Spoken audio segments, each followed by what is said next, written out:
Good evening. After months of controversy surrounding Police Scotland, its new Chief Constable has been named.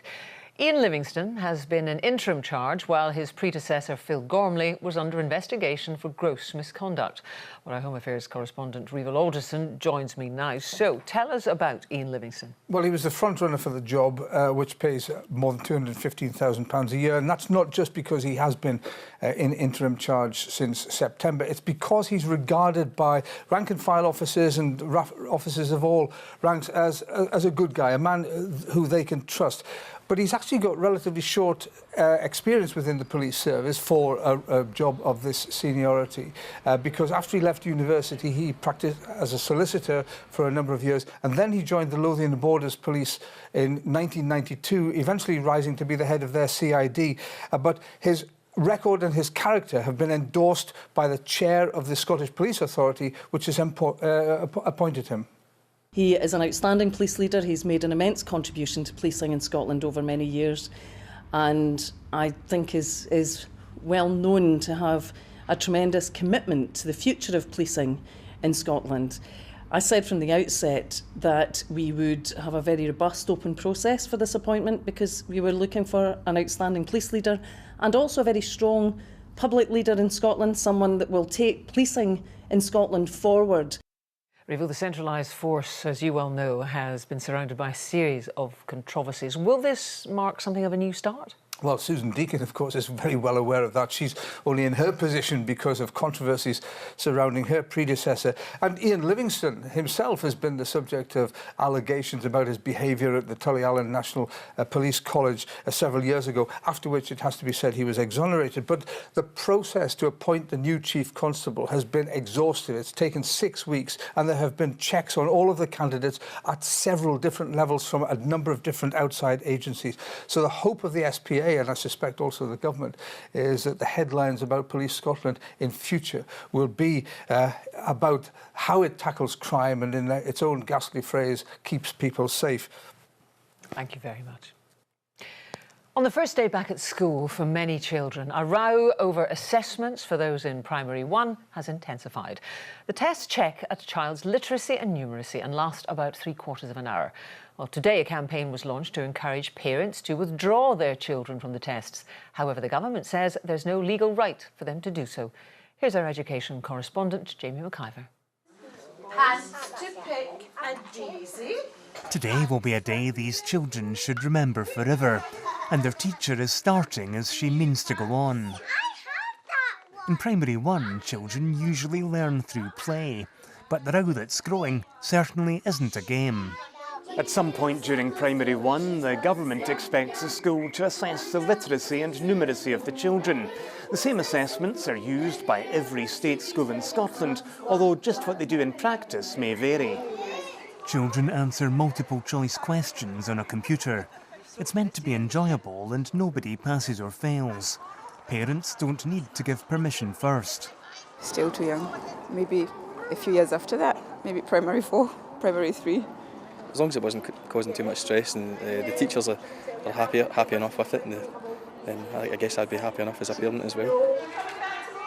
Parents can ask a school to leave their children out, and now opponents have started a campaign to actively encourage this. They've produced these postcards for parents to send to schools. It's entirely against the principle. It's the fact that if you introduce testing, it means that teachers tend to teach to those tests. It means that it narrows the curriculum. The chances for having a truly play-based, relationship-centred curriculum in Scotland for our children under 7 would be very, very much, well, I think it would be knocked on the head, actually. So we really, really don't need testing of that kind. The government says parents have no formal legal right to withdraw their children from the assessments, but can speak to the school if they're worried. The danger of undertaking assessments at a later stage than P1 is that we miss the opportunity to intervene early to address any educational challenges that a child might face. And I certainly speak to many parents who are anxious to make sure that their young people are supported at the earliest possible stage in their education. And that's why it's important to undertake P1 assessments. I need everybody to stand up. These children may not know it, but they're at the centre of one of the most heated arguments in Scottish education for years. It's a row about principles, good practice and politics. Jamie McIver, reporting Scotland.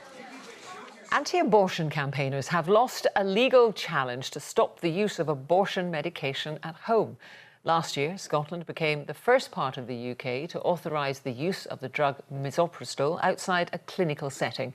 The Society for the Prevention of Unborn Children say it will look to appeal the decision. From the Court of Session, our health correspondent Lisa Summers reports. Medical abortion involves taking 2 pills. Now, last year, ministers in Scotland said that for women under 9 weeks pregnant, in the right circumstances, they would be allowed to take that second pill at home. The drug, misoprostol, can cause heavy bleeding soon after it's taken, and supporters of the action say it'll help women who have long distances to travel to hospitals or clinics. But pro-life campaigners brought their case here because they said it was in breach of the 1967 Abortion Act. On 2 grounds, they said that the home was not a permissible place to have an abortion, and also because there wasn't a medical professional present. Well, the judge ruled against that today, saying that a home could be a suitable environment and that the pill would only be taken under medical direction in the same way as, say, diabetics' drugs would be. SPUC Scotland, who brought the action, say they're now considering their options. We certainly can't see any reason why we couldn't appeal, and in that case, we believe for the sake of the women whose health is affected by this, for the culture of making abortion seem like a trivial option, and for the life of the unborn. I mean, we feel we've no option but to go forward with the case. Today's ruling will have been closely monitored in other parts of the UK. In England, women must still take both drugs in a clinical setting. In June this year, Wales followed Scotland in allowing the second pill to be taken at home. The change came into force in Scotland last October. Within the first 2 months, 58 women had a termination at home. In the meantime, the number of abortions in Scotland remains at a 5-year high. Lisa Summers reporting Scotland, Edinburgh. Growth in the Scottish economy was stronger at the start of this year than previously thought. Figures published today show that it roughly matched the growth rate of the UK as a whole. Scottish Government experts have rethought the way they measure activity in the construction sector, meaning that the whole economy is estimated to have grown by 0.4% in the first quarter of this year. A man who died following an incident on a fishing boat in Fraserburgh has been named. 52-year-old local man William Ironside couldn't be revived after falling ill on the Sunbeam trawler yesterday afternoon. 4 other men on board were treated in hospital. A team from the Marine Accident Investigation Branch is at the port, though no more information about the cause of the incident has been given. A man has warned he may never be released from prison after carrying out a series of rapes. Andrew Anderson sexually assaulted a woman as she slept and then went on to attack a second woman. At the time, he was on early release after raping a 13-year-old girl in Kilmarnock in 2006. The 34-year-old has now been jailed for 5 years and placed on a lifelong restriction order. The judge, Lord Armstrong, warned he may not be released at the end of that sentence. The former Labour Prime Minister, Gordon Brown, has called on his party to urgently address the problem of anti-Semitism. Speaking at the Edinburgh International Book Festival, Mr Brown said Labour should act within a month to adopt the international definition of anti-Semitism. Here's our political correspondent, Glenn Campbell. Well, Gordon Brown spoke on everything from Brexit to rising child poverty in his speech here at the Book Festival, all of which is on camera, but unfortunately we weren't allowed to film the question and answer session afterwards, and that's where a member of the audience asked if Jeremy Corbyn was fit to be Prime Minister. Gordon Brown chose not to answer directly, but he did say Mr Corbyn would have to change and that Labour would have to act immediately to address the concerns over anti-Semitism within the party. He said that the party should adopt the international definition of anti-Semitism and predicted that would happen within a matter of weeks. The party has already adopted much of that definition but stopped short of endorsing some of the specific examples that are given because they're worried that might limit criticism of the actions of the State of Israel. They're doing some further work on all of this. The Conservatives were quick to endorse Mr Brown's intervention and to urge the Labour leader in Scotland, Richard Leonard, to take a similar line. There are growing concerns in the Western Isles about how difficult it is to book onto ferries from the islands. With huge rises in tourist numbers, some are even calling for priority to be given to islanders at peak times. Well, our reporter Ian McInnes has been travelling through the islands and he joins us now from Ullapool. And Ian, this week, I presume, is an example of just how busy things can get. Well, Jackie, we've just come off another busy crossing on the route between Stornoway and Ullapool, a busy but beautiful crossing, and the ferry's headed back across the Minch tonight. But every sailing for the next 3 days on that route is fully booked for vehicle traffic. Now, that's in part down to the concert that's taking place in the Central Belt by the well-known band Runrig, but it's also an example of just how busy things are on the West Coast at this time of year. And a similar story has been reported throughout the West Coast in places like Islay and Tiree as well. But we've been travelling through the Western Isles over the last couple of days to see just what sort of impact that's all having on island communities and on tourists. These ferries are the very lifeblood of the Western Isles.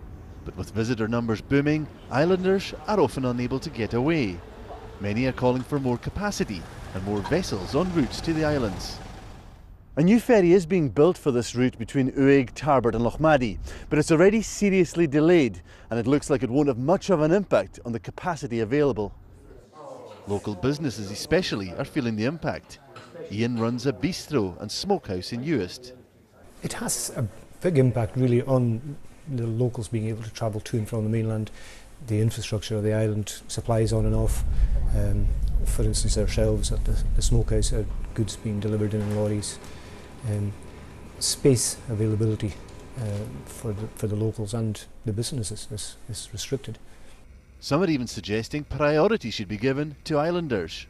What you have to understand is the reason that we have ferries is because there are people who live here 365 days of the year, and they have the right and should have the right and access to services on the mainland, family members, whatever it is that they wish to travel for. Tourism bosses say the issue though is more complex.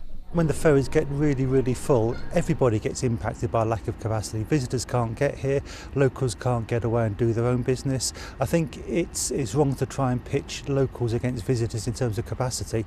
What we want is enough capacity for everybody to come and go when they want, however they want, without waiting for days and days and days before they can get a booking. Transport Scotland say they're working to appraise and deliver on further improvements to ferry services across the Western Isles. Ian McInnes, reporting Scotland in Uist. Now, she helped track down war criminals in Kosovo and to identify victims of the Indian Ocean tsunami. Well, now, Dame Professor Sue Black is heading a new research project at Dundee University aimed at catching paedophiles by identifying them purely on the markings on their hands. Katie Hunter can tell us more. This is a further interview of Jeremy O'Ketch, who's been arrested on suspicion of rape. These are the hands of a man jailed for raping a 2-year-old child. They belong to Jeremy O'Ketch, who refused to cooperate with police inquiries. Can you put your hands out on the table for me? The problem for detectives was horrific video footage of the abuse they'd obtained didn't fully identify the perpetrator. In my heart of hearts, I knew I had the right man. But in the footage, I could not see the offender's face. It was just a male torso. To prove his guilt, they turned to a Dundee scientist who's behind a string of cutting-edge forensic science developments. Her latest is to identify a suspect from the individual characteristics of their hands. It's a spot the difference type comparison, you know, that game you used to play as a child. I've got this image, I've got that image, what's the same and what's different? You can see the 2-point punctuated scar and the 2-point punctuated scar that sits there between the index and the middle finger. Along the length of his nail, there was a long streak of dark brown pigment, and we could find that on the ring finger of both our suspect and our offender.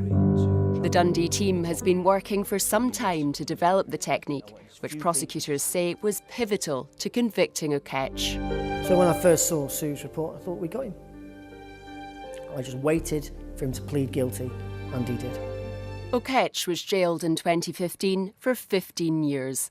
The Dundee team is now working on algorithms to automate their technique. We've not yet, and I can only say not yet, found any two hands that match perfectly, even in identical twins. They have a £2 million grant to build a database to help police identify offenders from these unique characteristics on their hands. Katie Hunter, reporting Scotland. And you can see the full story, how Hands convicted a paedophile, in BBC Stories on the website and on the BBC iPlayer. Now, it's 6:45, a reminder of tonight's main story. Police Scotland appoints its new Chief Constable after what's been described as a demanding and challenging period for the National Force. And still to come, back to where it all began for one award-winning Scottish composer.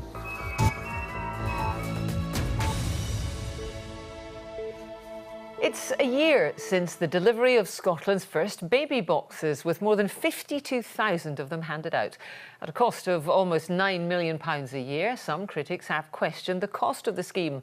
But as Laura Maxwell reports, it also has its supporters. It's wowee! No climb the box, honey. It might look like child's play, but 11-month-old Emily and her big sister Amelia take it very seriously.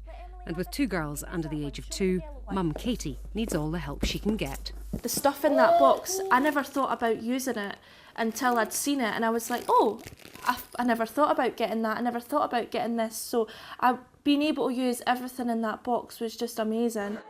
Today, on the scheme's first birthday, a box was placed in the Museum of Childhood in Edinburgh, preserving it for future generations. In the year since that first delivery, just over 52,000 boxes have been given out.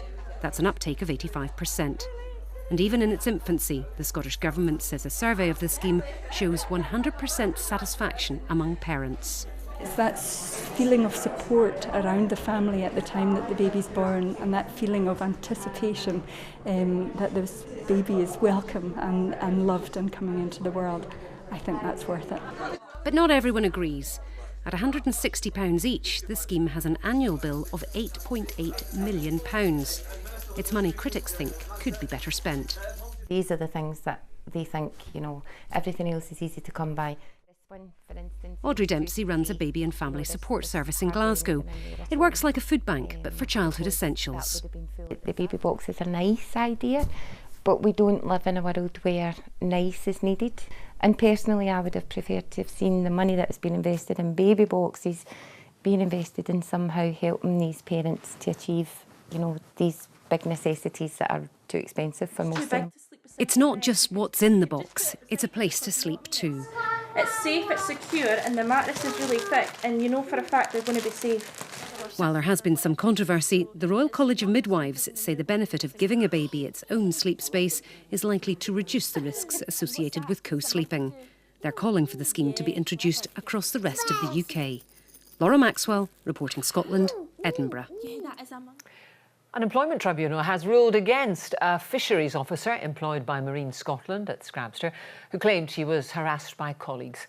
Deanne Fitzpatrick had alleged she'd been upset after being sent anonymous birthday cards, which she had believed had come from colleagues as part of a long-running campaign against her. But the tribunal rejected the claim. Separately, Miss Fitzpatrick alleged in a BBC investigation that she was bound and gagged by colleagues in the Scrabster office in 2010. These allegations are now the subject of a review by the Scottish Government into the culture at the department. Rail fares in Scotland are to go up in January. Peak fares will go up by 3.2%, mirroring the rate of inflation. That's in line with increases in regulated fares in England and Wales. However, the rise in off-peak fares here will be held at 2.2% after the Scottish Government promised to cap them at 1% below inflation. Edinburgh Airport has become the busiest ever Scottish airport. It's recorded 1.5 million passengers in a month, but its popularity has meant queues and crowding. The airport is increasing capacity to meet demand, but environmentalists argue against expansion, claiming flights should be taxed more to entice passengers onto greener forms of transport.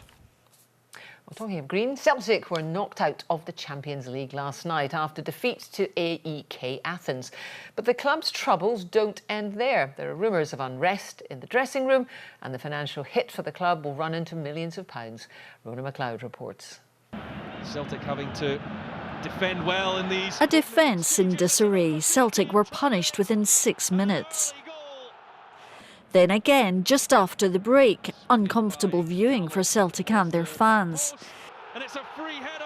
Scott Sinclair brought a glimmer of hope in 77 minutes.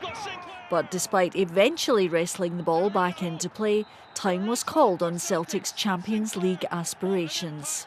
The Europa League's still a prestigious competition. Of course, we would, you know, the 2 seasons I've been here, we've qualified for the Champions League. Been a step too far for us this season. Celtic also suffered defeat on Saturday to Hearts in the Scottish Premiership. A former star of the Parkhead club believes that Celtic could be losing the balance of power in the Scottish game. What Brendan's done is flipped Scottish football on its head. It was an absolute saga at Rangers. Funny how in a couple of months everything's turned around. Everything looks bright for Rangers. New manager, spending money, got a better squad, can actually push Celtic for a title challenge. But you look on the flip side of Celtic now, potentially losing your manager. You've not got the right recruitment. You've not got the right players, and you know, there's a rift inside the dressing room. It's quite remarkable the change that's happened in such a short space of time. A lot goes on behind the scenes that we, the fans, will never ever know about. I've still got total faith that everyone will be all right. Like, if we're going to dominate Scottish football for the rest of this season, and for what the fans are hoping for in future seasons, things need to be changed just now. In all honesty, I think we'll just give it away. That's the way the team's playing now. If they had qualified for the Champions League group stages, Celtic would have earned a minimum of £13.6 million. In the Europa League group stage, that figure is around £2.6 million. That's a difference of around £11 million. Celtic had hoped to be celebrating. Instead, the impact of defeat causing concern both on and off the pitch. Rona McLeod, reporting Scotland. The composer, Thea Musgrave, marked her 90th birthday in May with a series of concerts in her honour, an Ivor Novello Award and the Queen's Award for Music. Well, now she's back in her native Edinburgh, where her love of music began at the first ever festival. Our arts correspondent Pauline McLean reports.